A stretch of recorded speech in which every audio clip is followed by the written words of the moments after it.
All right, here we are with the last example dealing with Papa Company. Same intro, same first paragraph. We still got the copy machine, all that kind of stuff. But this time, on June 1st of the third year, Papa Company did a routine maintenance. They paid money for routine maintenance. So this is going to be just what we call those revenue expenditures. So let's go through this. Everything's the same. The TAC is still the same. We're still depreciating $2,400 as we were originally because it's 16,000 minus the 4,000 all over 5 years. And then again, in June 1st of the third year, so we're in the third year, June 1st, we have this maintenance. Now, this doesn't give us any long term benefit. This is just something that's routine, it's nothing major. So, because of that, because it doesn't extend the useful life of, and because it doesn't improve the quality of, this is just an expense. We're just going to expense it in its own account. So, for 6-1, for this one, we're going to do maintenance expense for the $250 and then pull it out of cash for $250. That's as simple as that. And then at the end of year 3, when we have to do our depreciation expense or depreciation journal entry adjustment, it's going to look the same as before, the same way with year 4 and year 5. We're not changing the depreciation because this is not something that's affecting the TAC or the accumulated depreciation. This is just something that we're expensing in its own right. So this is how you would do a revenue expenditure. Now let's look at an example of a capital expenditure. And remember, we break those down into two pieces or two categories. Is does it improve the quality of, or does it extend the useful life of? So let's look at this example. This one says on January, or same bit at the beginning, but the second paragraph says on January 1st of the fourth year, Papa Company paid $1,200 to replace the glass panel on the copy machine. Now, that's not something that's extending the useful life of, but it does improve the quality of. We're able to do more things with it. We're going to be able to use that glass panel for more than 1 year. So, again, just starting out years 1, 2, 3, and 2 and 3, journal entries are still the same. But in year 4, we have this $1,200 that we spent. Now, how do we do the journal entry for this? Well, because this is improving the quality of, what we do is we add that $1,200 to the TAC. We put it to the historical value or what it's on our books for. So for our journal entry, just to get the 1,200 down on our journal entry, we would do 1-1 equipment because we're adding it to the TAC of 1,200 and then cash of 1,200. If you notice in 1-1 of the very first one, we added TAC, the $16,000 TAC to equipment. So again, we're just increasing that 16,000 to actually 17,200 now. Now that was 1-1 when we actually had to replace the glass panel. Now 12/31 of the same year, we have to do a depreciation journal entry. But this time we have changed something. We have changed the original TAC, so we have to do a recalculation for it.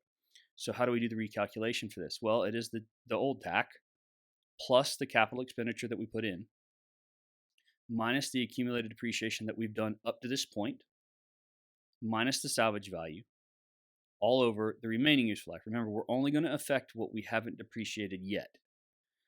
So what is our original TAC? Well, it's 16,000. What is our capital expenditure amount? Well, it's the 1,200 that we just put in. What is the accumulated depreciation as of this point? Now remember, this is January 1st of the fourth year, so we don't have the fourth years yet, so we have to revert back to the third year. And so in the third year, we have 7,200 in accumulated depreciation, so we'll take that out. And then our salvage value still remains at 4,000. As for the remaining useful life, well, we had 5 originally. It didn't extend any, so 5 minus the 3 that we've already done, which would give us 2 years left, and that would be $3,000 per year. So from here on out, these last 2 years, we're going to expense $3,000 rather than the $2,400 that we were doing previously. So our journal entry for the fourth year, or our depreciation expense for the fourth year, will be $3,000. Our accumulated depreciation will be $10,002. Our journal entry will be, again, depreciation expense $3,000, accumulated depreciation $3,000, and then for year 5, putting it on our table, it would be again depreciation expense of $3,000, accumulated depreciation of $13,200. Our journal entry would be again depreciation expense of $3,000 and accumulated depreciation of $3,000. And just to make sure that we did this right, if again we look at our table, we see under accumulated depreciation for year 5, we see 13.2. We got to make sure that's right in terms of our depreciable base. So what is our depreciable base? Well, it is 16,000 plus the 1,200 that we just added, minus the 4,000 gives me 13,200. So we're good there. That, again, we've hit our depreciable base. That's exactly what we wanted to do. So that's how you do an example of a capital expenditure that improves the quality of. Now let's do one more example, but this time we're going to be doing it for one that extends the useful life of. So let's reset. Let's look at the second paragraph again because the first one's the same. On January 1st of the fourth year, Papa Company paid $2,400 to upgrade some internal components. Papa Company has determined that these upgrades will increase the copy machine useful life by 3 years. All right, so everything up to the fourth year is the same. Again, we add the TAC of 16,000. We have 2 years, 3 years actually, year 1, year 2, and year 3 of depreciation expense and accumulated depreciation. And then we get to January 1st of the fourth year. Now, this one specifically extends the useful life of it, tells us it extends it by 3 years. So we're adding an additional 3 years to what's already there, which is 5, so it'll be total 8. But we need to do the journal entry for this. Now, because it's extending the useful life of, we don't add it to the TAC. What we do is we actually take it away from what we have in accumulated depreciation. So our journal entry would be 1-1 accumulated depreciation of 2,400 and cash of 2,400. Now let's do some recalculations now that we have this new information. So we didn't add to the TAC, but we took away from the accumulated depreciation. So how do we recalculate our 1231 adjustment for this year?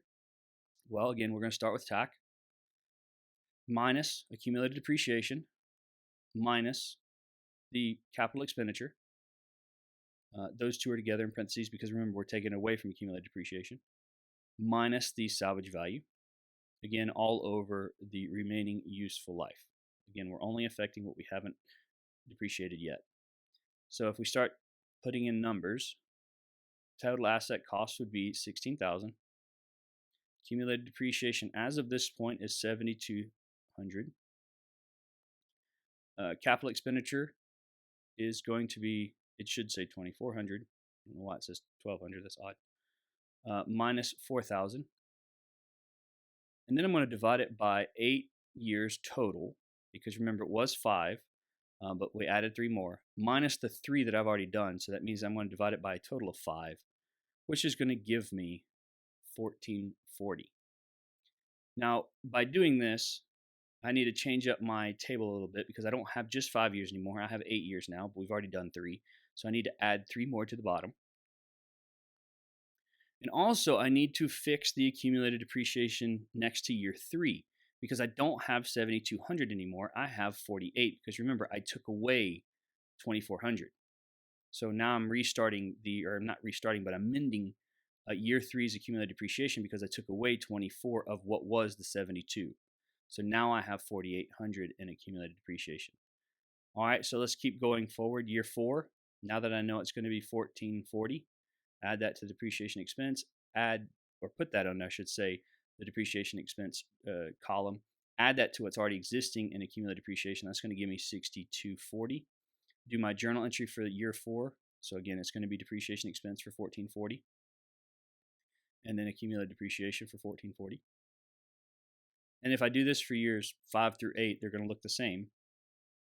So year 5, depreciation expense, 1,440. Accumulated depreciation, 1,440. Again, that's years 5 through 8. Put those on my table. Year 5 through 8, same amount.